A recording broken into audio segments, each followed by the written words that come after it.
Dapat ba talagang huwag tayong mag-flex sa social media? Attorney G, kailan ba tayo dapat umiwas mag-flex sa social media?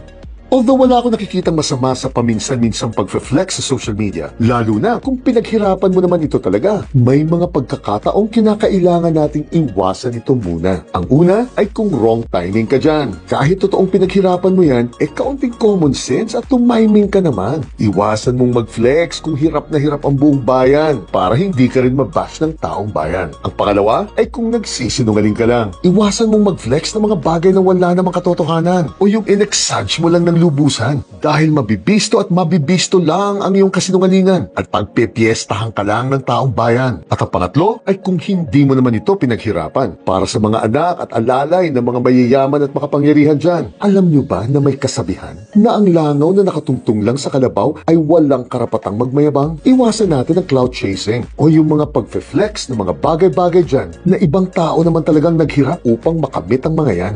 Laging tandaan na ang pagfe-flex, lalo na sa social media, ay may tamang timpla yan. Dahil ang layunin mo dapat ay maging inspirasyon sa kapwa at hindi para kainggitan ka at kamuhian. Chinet.